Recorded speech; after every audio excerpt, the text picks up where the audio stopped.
যে আমার স্ত্রী এরকম ঝামেলা মনে হয় 10 বার আমার টাকা পয়সা এরকম খুবাইছে। একবার এই 1 বছর আগে আমি এই রূপালী ব্যাংকে টাকা রাখছি, 2টা আইডি কার্ড একসঙ্গে আর কি ওনার কাছে দিছি ব্যাগে, যে উনি নমুনি আমি রাখবো। এখন ওই উনি আমার আইডি কার্ডটা হারাই ফেলাইছে। এখন ওই ব্যাংকে টাকা টোকা দিছি রূপালী ব্যাংকের ম্যানেজারের কাছে। এখন কয় আইডি কার্ড দেন। আইডি কার্ড আমারটা পায় না, ওনারটা পায়। উদ্দেশ্য হলো ওনার নামে রাখবে। আমার নাম মোহাম্মদ বাদশাহ, সারেঙ্গাটি 10 নম্বর বাড়ি আপনাদের। কাপড়ের ব্যবসা করি আমি। রোজার 20 দিন আগে 2,20,000 টাকার মাল আনছি। রোজার আগে বেশি 15 দিন এবং রোজার পরছে পর 16 দিন বিক্রি করছি। এতে সব মাল বিক্রি করা হয় নাই, 1,98,000 টাকা বিক্রি করা হয়েছে। টাকাগুলো আমার বাড়িতে একটা সিন্দুক আছে, ওই সিন্দুকের ভিতরে রাখি এবং কাপড়ও বিক্রি করা মাল খুলি। গত বৃহস্পতিবার বিকালে আমি কত টাকা কোথায় কি বেচা কিনা হয়েছে ওগুলা গুনছি। আমার স্ত্রী সালমা বেগম উনি আমার নিষিদ্ধ করছে যে রাতে টাকা গুনলেন না। আমি কইছি আমাকে ঘরে তো কেউ আসবে না, এখন একটু দেখি কোথায় কি বেচা কিনা হয়েছে। থানায় অভিযোগ দিছি। এই আছে আমার সাথে। থানা দিয়ে বলছে যে আমরা ডাইরেক্ট তো ধরতে যাইতে পারি না, ওটা নাজিরপুর থানার মধ্যে পড়ছে, আপনি কোর্টে কেস করেন।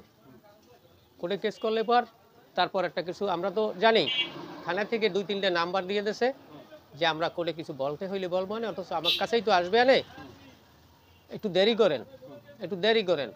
মানে দেরি করতে করতে 9 দিন হয়ে গেছে, কত দেরি করতে পারি।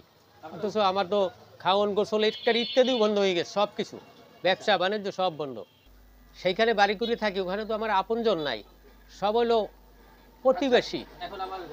আপনার স্ত্রীর বয়স কত? আমার স্ত্রীর বয়স আমার চেয়ে 5 বছর কম হবে। কত হবে?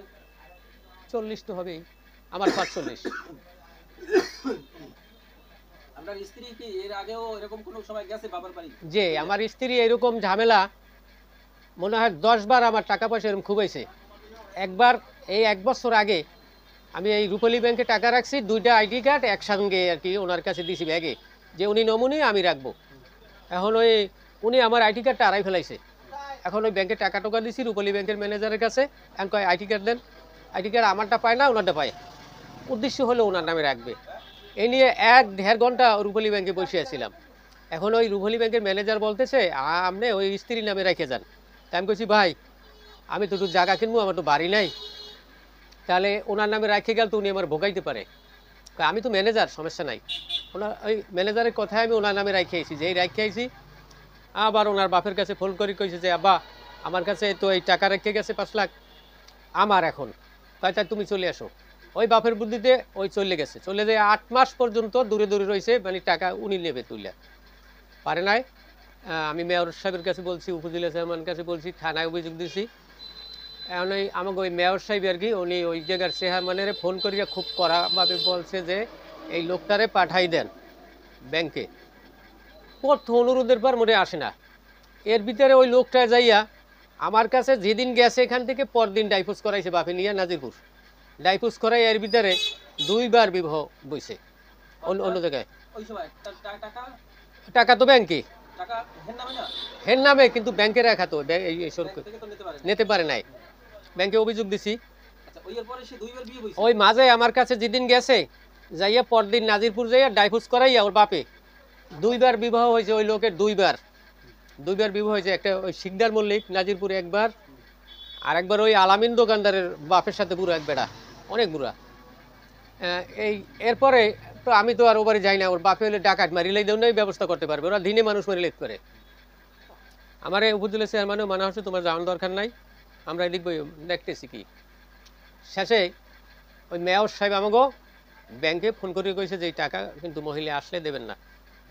ওই মেয়র সাহেব আর কি ওগো চেয়ারম্যানের কাছে ফোন দিয়া বুঝাই পুরাই বললিয়া এরপরে 4 দিন পরে আমার ফোন দিয়েছে মহিলা যে আমি আসবো, ওখানটা মানে মারিপুর খাইয়া ওখানটাও ডাইভোর্স করছে।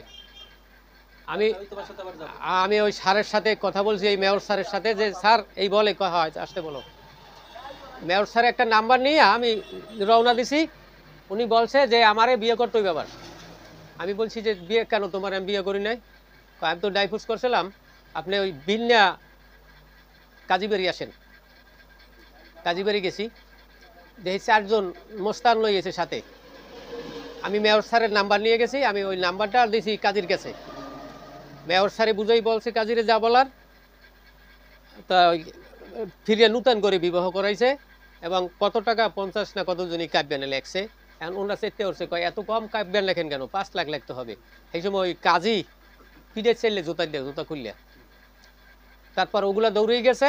বিয়ার পরে আমার সাথে পাঠাই গেছে ওনাকে, আমি নিয়ে এই সুর করিয়েছি। আইয়া মেয়র স্যারের সাথে বললিয়া, এরপর টাকা ব্যাংকিতে উঠাইয়া হোটেলে ভাত খাইয়া বাড়ি গেছি নিয়ে ওনারে। এরপরে অনেক অনুরোধ করছে যে আমি জীবনে আর এসব করবো না, কিরা কসম অমুক সমুক বহুত কিছু।